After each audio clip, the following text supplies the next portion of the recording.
जन्म नाही पुन्हा।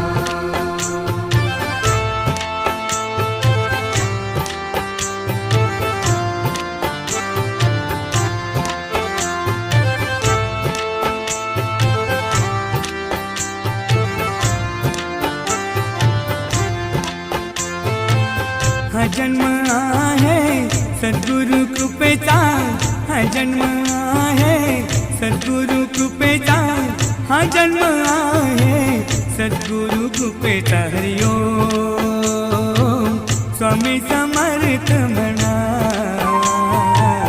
हा जन्म